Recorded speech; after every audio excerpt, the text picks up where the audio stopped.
I can walk down the street in Dallas, or more than that, New York City. I won't go half a block, but somebody will say, I'm a pickin'. Well, I'm obligated to say, well, I'm a grinning. In 1971, Hee Haw was absolutely crushing it. We're talking massive ratings, top-tier Nashville pickers, and the kind of so bad it's good jokes that kept families glued to the tube. Then, without warning, the big shots at CBS killed it. It wasn't because people stopped watching, far from it. It was because the suits decided that if you lived in a small town, your eyeballs weren't worth a dime. Here's how the biggest show in the sticks got mugged by corporate greed, not your average variety show. To really get why the cancellation felt like a slap in the face, you have to understand that Hee Haw wasn't just some accidental hit, it was a weirdly perfect piece of engineering. On paper, the pitch sounded like a total train wreck. Get a bunch of guys in denim overalls to jump out of a literal cornfield, tell jokes that were already old when the dirt was new, and mix it all together with some banjo picking. It sounded like a recipe for a show that would be laughed at, not laughed with. But the reality was that Hee Haw was a finely tuned machine that knew exactly who its people were. It wasn't trying to be cool, sophisticated, or with it, and in the late 60s, that was its superpower. While every other show on TV was sweating bullets trying to look mod or hip to keep up with the counterculture, Hee Haw was basically a backyard barbecue with a multi-million-dollar budget and better lighting. The real secret sauce was the pacing, which was actually way ahead of its time. Most variety shows in that era were slow, stiff, and filled with long-winded intros and polite golf clap applause. Hee Haw took its cues from Rowan and Martin's Laugh-In, which was the fastest-paced thing on the air. They used blackout-style editing, quick-fire jokes, 3-second sketches, and absolutely zero dead air. You'd get a pun so bad it made you groan. A cartoon pig would squeal on the screen. And then, boom, you were watching Roy Clark shred a banjo like his life depended on it. It was high-speed, hillbilly slapstick. It gave the audience credit for having a short attention span about 40 years before social media was even a thing. It was fast, it was loud, and it never let you get bored. Then you had the talent, which was anything but hillbilly. You had Buck Owens and Roy Clark running the ship. Buck was the king of the Bakersfield sound, a guy with a stack of #1 hits who brought a lean rock and roll edge to country music. Then there was Roy Clark, who was legitimately one of the best multi-instrumentalists to ever pick up a guitar. These guys weren't just TV hosts wearing funny hats, they were absolute icons. When the comedy stopped and the music started, the show had more street cred than anything else on the dial. You might chuckle at the corny sketches, but you respected the musicianship. It was the only spot on TV where you could see legends like Loretta Lynn or Charlie Rich looking like they were having the time of their lives in a hayloft. It felt real, it felt fun, and it felt like home to millions of people who felt ignored by the pretty people in Hollywood. But being the most loved show in the living room didn't mean a lick once the suits in the boardrooms started looking at the quality of the eyeballs watching. The myth of low ratings. If you listen to how most shows bite the dust today, it's always the same story. The audience stopped tuning in, the buzz died down, and the network had to put the show out of its misery. But if you apply that logic to Hee Haw, the math simply doesn't square. When the show was axed in 1971, it wasn't some struggling underdog gasping for air in the basement of the Nielsen charts. It was a certified powerhouse. In fact, it was sitting pretty in the top 20. To put that in perspective, the show was pulling in better numbers than most of the stuff networks would kill for today. It was a massive, undisputed hit that had captured a huge chunk of the American viewing public. People weren't just watching it, They were obsessed with it. The weirdest part about the cancellation was that Hee Haw was actually doing exactly what a TV show is supposed to do. It was winning. During its initial run on CBS, it wasn't uncommon for the show to grab a 30 share, meaning 30% of everyone in America with a TV set turned on was watching Roy Clark and Buck Owens crack jokes in a cornfield. Those are the kind of numbers that usually get a show a lifetime contract and a statue in the lobby. By every traditional metric of success that had governed television since the days of black and white sets, Hee Haw was a champion. It was a cash cow for the network and a staple of the American weekend. So why would a network executive look at a top 20 show and decide to throw it in the trash? It feels like firing your star quarterback while he's leading the league in touchdowns. The common logic of the time was that if people are watching, you keep filming. But the early 70s marked a turning point where how many people were watching started to matter less than who was watching. The suits at CBS started looking at the maps and realized that while they had the biggest audience in the country, a huge portion of that audience lived in places like Branson, Missouri, or tiny towns in the Appalachians, rather than the high-rise apartments of New York City or Chicago. There's a persistent myth that the rural shows were canceled because they were losing their steam. But the data tells a completely different story. If you look at the Nielsen ratings from the 1970 to 1971 season, Hee Haw was actually outperforming several shows that were considered cool and urban. It had more staying power than many of the experimental dramas the networks were trying to push. The fans were loyal, they were consistent, and they were numerous. They weren't flipping channels. They were appointment viewers. When 7 p.m. rolled around, the TV stayed on CBS. The tragedy of the Hee Haw cancellation is that it proved the democracy of television was a lie. We like to think that we, the viewers, vote with our remotes, and the shows with the most votes stay on the air. Hee Haw won the popular vote by a landslide. It had the reach, it had the rhythm, and it had the raw data to justify another 10 years on a major network. But the powers that be decided to ignore the scoreboard entirely. They didn't care about the millions of people in the heartland who considered the show a weekly ritual. They were looking for a different kind of winner, and unfortunately for the folks in Cornfield County, they didn't fit the new brand. The scoreboard said they were winning, but the guys in the fancy suits were about to change the rules of the game entirely. Enter the suit. The demographics shift. To understand why a top 20 hit gets the axe, you have to stop thinking like a fan and start thinking like an advertising executive in a Manhattan skyscraper. Up until the late 60s, television was a game of raw volume. If you had 20 million people watching your show, you were a king. It didn't matter if those 20 million people were billionaires in penthouses or farmers in overalls. An eyeball was an eyeball, and every eyeball was worth the same amount of money to the people selling laundry detergent and cigarettes. But right around 1970, the math changed. The suits decided that some eyeballs were simply worth more than others. This was the birth of the demographic era. Advertisers started getting picky. They didn't just want a big audience, they wanted a buying audience. Through market research, they convinced themselves that people over the age of 50 and people living in rural areas were a waste of marketing dollars. The logic was cold and, frankly, a bit insulting. They believed that older rural viewers were set in their ways.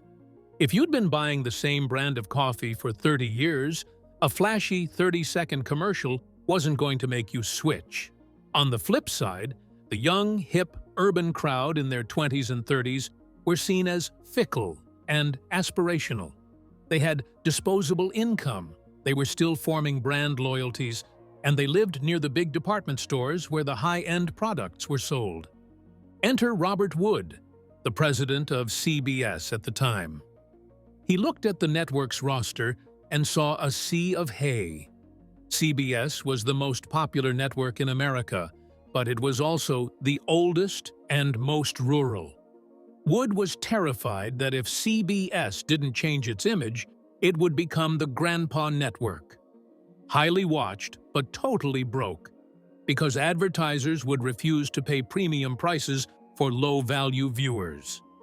He wanted the network to look like a glass and steel skyscraper, not a red barn.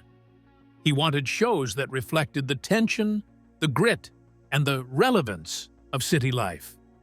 The problem for Hee Haw was that it was the ultimate red barn show. It didn't matter that the show was pulling in massive ratings.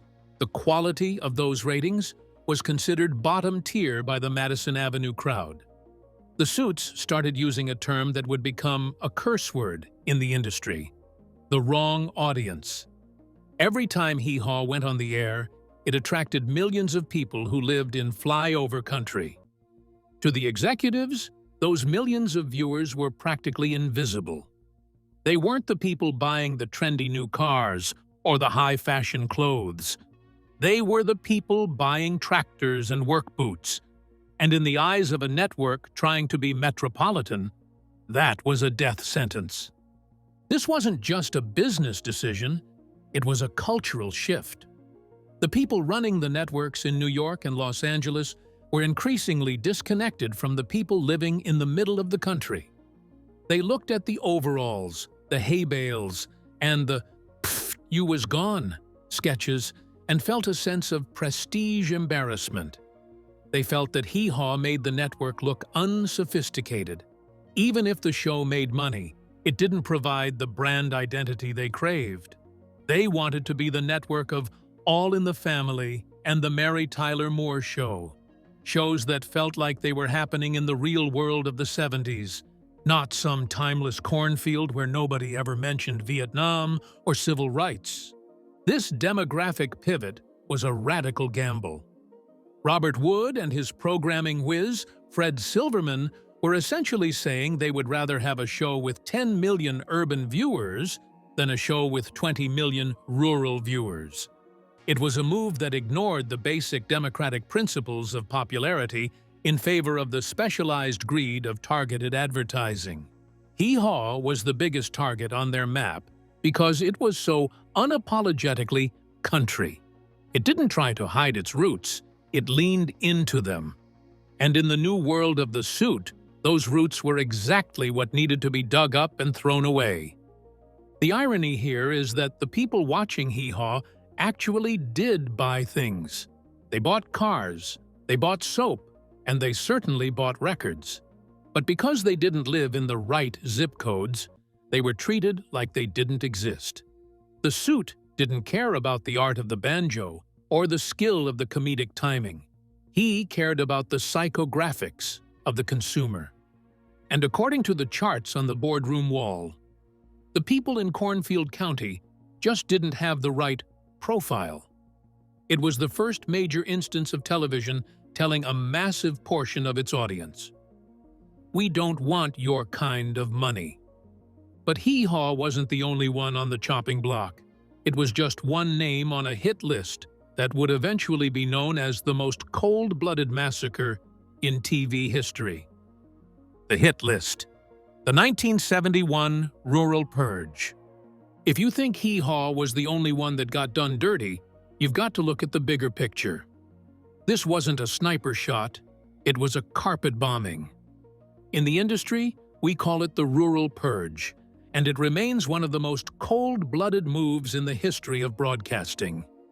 In the span of a single season, CBS took a chainsaw to its entire programming schedule, hacking away every show that had even a whiff of manure or a blade of grass on it.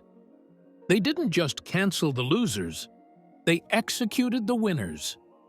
Imagine being a fan in 1971.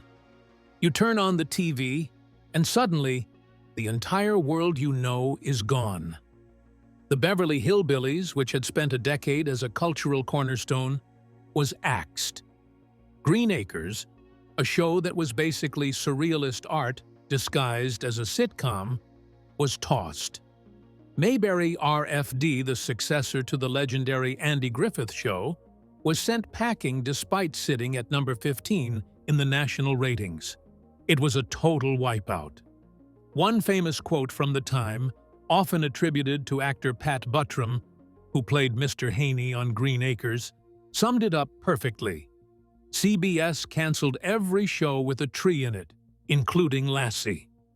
The Purge was a calculated effort to scrub the network's brand clean. CBS had been the country broadcasting system for too long, and they were embarrassed by it.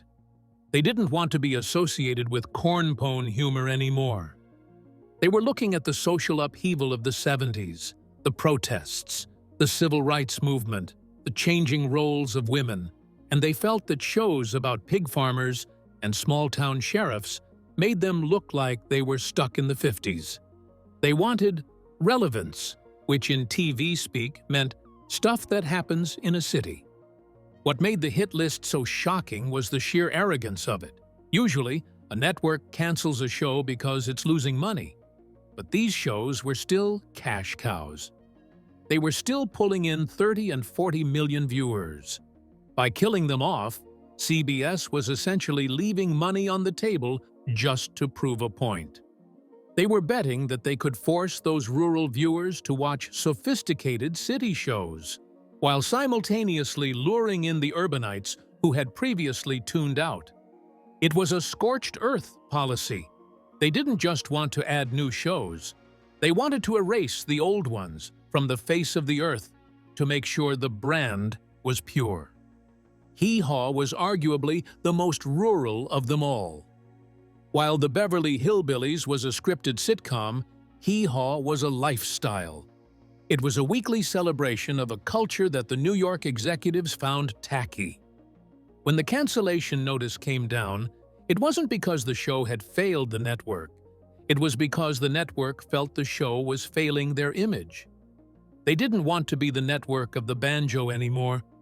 They wanted to be the network of the martini. The fallout was immediate and confusing for millions of Americans. There was a genuine sense of betrayal in the heartland.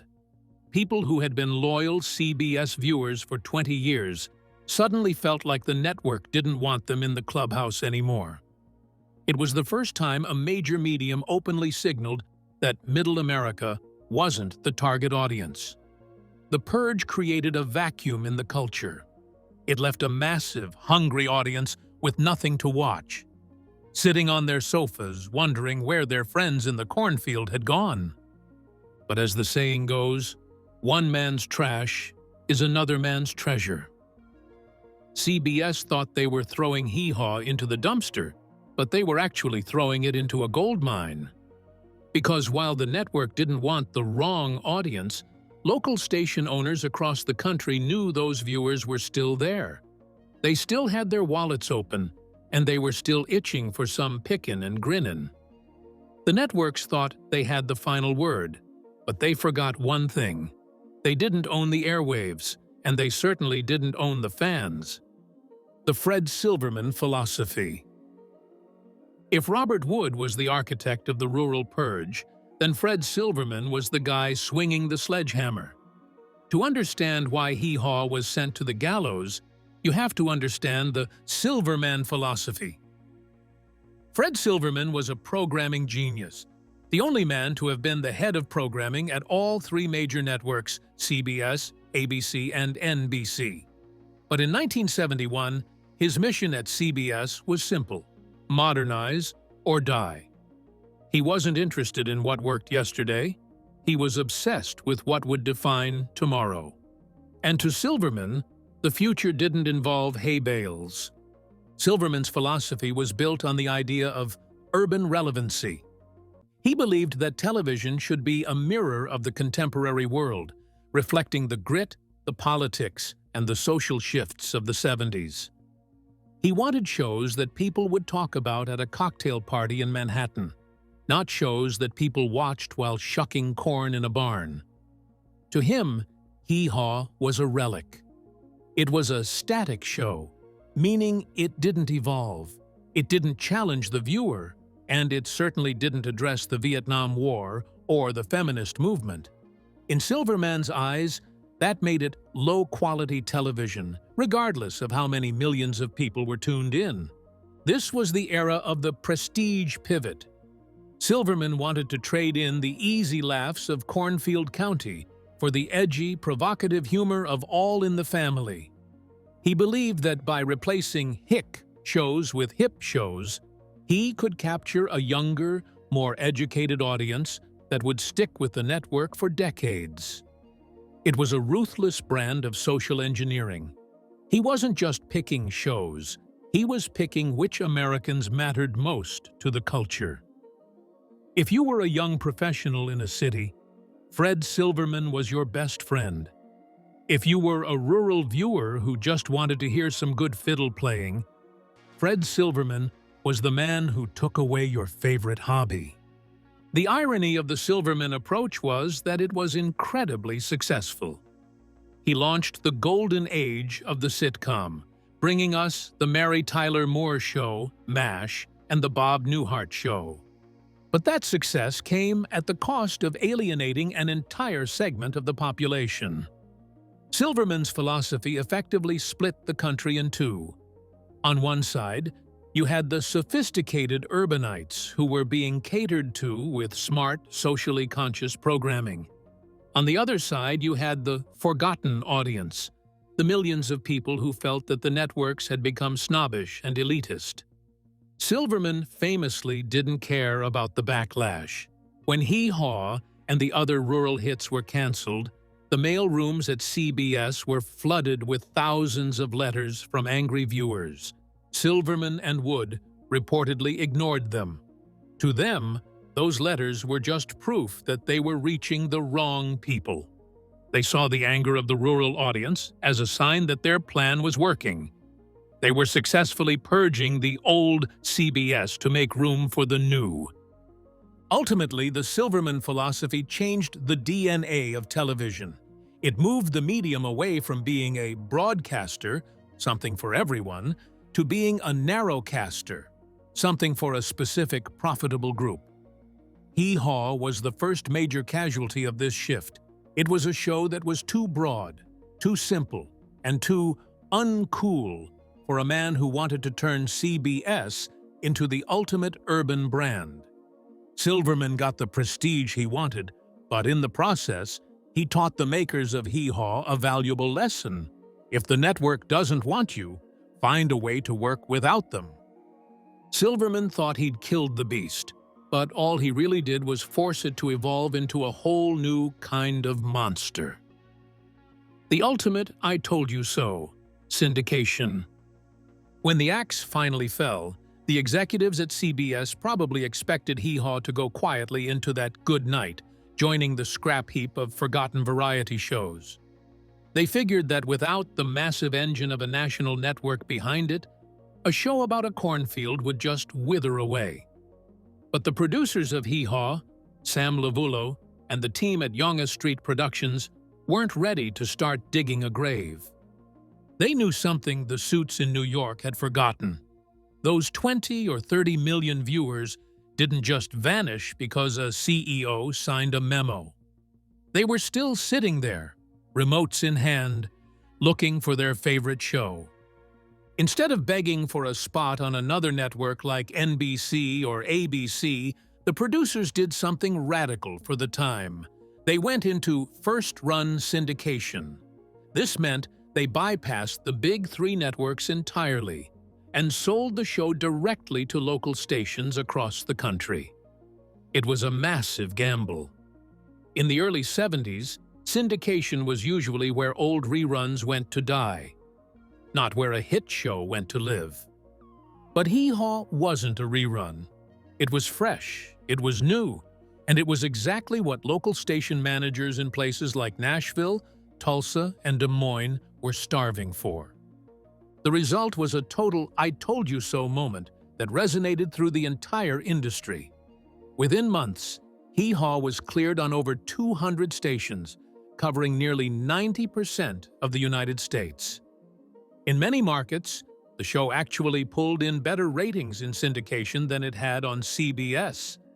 Because it wasn't tied to a network schedule, local stations could air it whenever they wanted, often in the prime access slot on Saturday nights, right before the network's evening lineup started. It became a Saturday night ritual for the American heartland. You'd wash the car, have dinner, and then put on Hee Haw. This move changed the power dynamic of television forever. It proved that a show with a loyal niche, even if that niche was tens of millions of people, could survive and thrive without the permission of a handful of men in Manhattan. Hee Haw became one of the first true kings of the syndication market, showing that there was a massive, untapped economy in unhip television. Advertisers who were smart enough to look past the urban relevancy trend, companies selling everything from trucks to toothpaste to country music records, flocked to the show. They realized that a viewer in a small town still had money to spend, even if Fred Silverman didn't think they were cool. The show didn't just survive for a season or two, it stayed in production for another 20-plus years. Think about that. CBS thought the show was over in 1971. It stayed on the air until 1993. That is a 2-decade-long middle finger to the rural purge. Over those years, it became a cultural institution. It was the place where every country star had to appear if they wanted to sell records. It became a time capsule of an entire genre of music, capturing the peak of the outlaw country movement, the rise of the urban cowboy era, and the eventual explosion of 90s country. The syndication era of Hee Haw also allowed the show to lean even harder into its identity. Away from the network censors and the pressure to look metropolitan, the show leaned into its campy cornball roots with even more pride. They knew exactly who was watching, and they didn't have to apologize for it anymore. They had the last laugh because they proved that the wrong audience was actually the most loyal audience in the history of the medium. While the hip shows CBS replaced them with often burned out after a few seasons when the next trend came along, Hee Haw just kept picking and grinning, year after year, decade after decade. By the time the show finally wrapped up its original run in the 90s, it had become one of the longest-running weekly syndicated series in television history. It outlasted many of the prestige shows that were supposed to replace it. It proved that if you build something that people genuinely love, they will find you, no matter how many suits try to hide the map. But the show didn't just leave behind a bunch of funny sketches and great songs. It left a permanent scar on the American cultural landscape. The cultural aftermath. The fallout from Hee Haw being kicked to the curb did something much bigger than just moving a show from one channel to another. It officially drew a line in the sand between the two Americas. Before the rural purge, television was a bit of a melting pot where a city kid and a farmhand might watch the same variety hour. But once the suits decided that rural culture was a low-value brand, it sent a loud and clear message to the heartland. Your lifestyle is an embarrassment to the modern world. This created a massive chip on the shoulder of rural audiences that never really went away. In a way, the cancellation of Hee Haw was the opening bell for the modern culture wars. It galvanized a sense of rural identity and us versus them defiance. If the big networks didn't want country music and corny jokes, then the fans would build their own world. This directly paved the way for the explosion of specialized cable networks like TNN, the Nashville network, and CMT. The Hee Haw crowd realized they couldn't count on the gatekeepers in New York to give them a seat at the table, so they bought the table themselves. Musically, the show's survival in syndication kept the roots of country music alive in millions of households during years when the mainstream pop charts were trying to ignore it. It became a sanctuary for the genre. But more than that, it left a legacy of rebel pride. Every time a country artist today sings about being ignored by the big city or proud of their roots, they are echoing the same sentiment that fueled Hee Haw's 20-year run in the syndication wilderness. The show became a symbol of staying true to yourself, even when the cool kids tell you you're obsolete. It proved that the Heartland isn't just a place on a map. It's a massive, loyal, and incredibly stubborn market that won't be told what to laugh at. The suits thought they were taking out the trash, but they actually ended up creating a legend that refused to die. If you enjoyed this deep dive into TV history, make sure to hit that subscribe button for more untold stories from the screen.